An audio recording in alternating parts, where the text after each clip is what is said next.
Hello and welcome to the Obi Sports Talk Show. I'm your host, Obi. Talk a little about the Cavs and the Ohio State Buckeyes basketball team and maybe throw a little tidbits in there about the Indians. We'll see how time permits. First off with the Cavs, they beat the Lakers the other night for the second time this year. It was a hard-fought game this time because we had no Mo Williams, so it definitely was a little bit harder to beat them without Mo.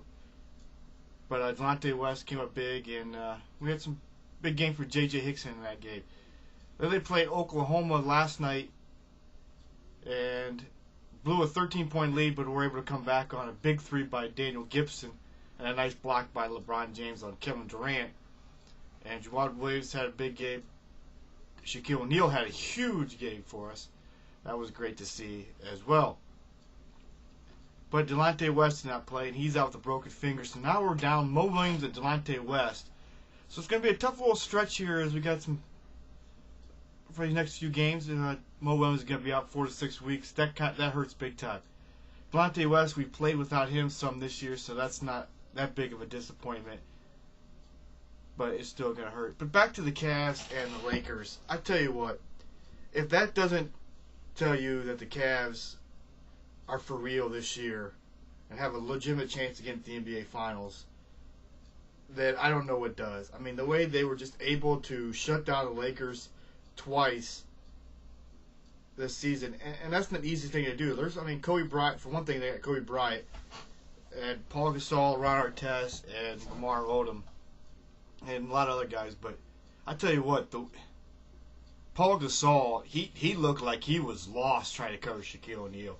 He really struggled trying to cover him. It was just unbelievable that he could not figure it out.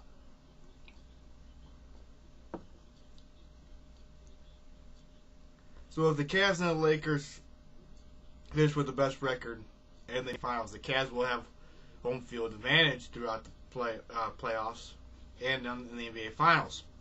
And that could play huge in the game between the Cavs and the Lakers.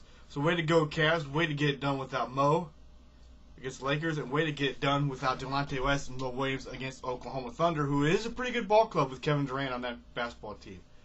Now let's talk about the Buckeyes basketball team. They played West Virginia yesterday, had a 14-point lead, 14-point lead at halftime, and West Virginia just came out in the second half, almost like there was just like a lift from seeing one of their old-time players have his number retired, as they just dominated the Buckeyes. But I'll tell you what, it's hard to win those road games like that.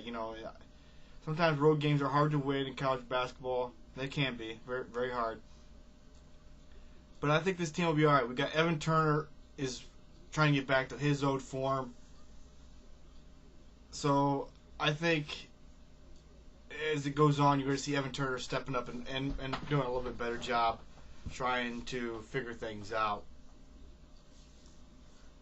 He's still trying to figure out what he can do to help this team. He hasn't fully backed 100%. Obviously, he's supposed to miss a lot more time than he did. So props to him to getting back. But I think this Buckeye team will be all right. I think they can make a little bit of a run in the NCAA tournament and probably in the Big Ten tournament. The Indians brought in Mike Redmond to be their backup catcher. I don't know how good that's going to be. And they brought in Bixler from the Pirates in a trade to send Brito and got Bixler, who played his high school baseball in Sandusky, Ohio at Perkins High School. So maybe bring a little hometown pride if he can make the team over Mark Grudzielanek or Luis Rodriguez or who else is ever on this team that they brought in. Grudzielanek, I think he's past his prime, and I don't know what they're thinking they're going to get from him. But Bixler, maybe he's the answer. Maybe even Barfield might get another shot. We don't know what's going to happen with Barfield yet. Nobody seems to know that. That's the tidbit on the Indians.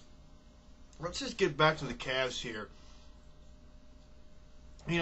Everybody that was doubting them at the beginning of the year, when they lost the first two games, they looked like they were dazed and confused on the offense. Are you on the bandwagon of this team yet? I tell you what, if you're not, you better get your butt on this bandwagon. This Cavs team is good. I mean good. It's Mario Moon. He's been out. Leon Poe hasn't played yet. Come on, guys. This bench, for one thing, is pretty darn strong, if you ask me. And that's going to be huge when you come playoff time. I'll tell you what. How about a little side note? Congratulations to the Indianapolis Colts on getting to the Super Bowl. The Vikings and the Saints are getting ready to play. I think the Saints will take out the Vikings. That's my prediction. But, of course, some of the people that see this video will be thinking, oh, boy, he's making another prediction, and when you find out, some of you watch this, you'll see that I might have been wrong, I might have been right. But I did have the Colts over the Jets, so I got that one right. Really, that's all we have for today. Look for a hot stove report. That'll be coming in February, as spring training gets underway in February, so we'll start doing them in February. So look for the MLB hot stove reports. We will continue to do reports on the Cleveland Cavaliers, my take, and what I think and how well they're playing this season. And they do right now have the best record in the NBA. So way to go, Cavs. Thank you to all my listeners.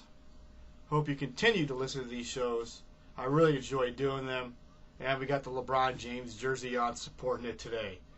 So a shout out to all my favorite people that watch these videos. And thank you, as always, for listening to Obie Sports Talk Show. Thank you. Have a great night.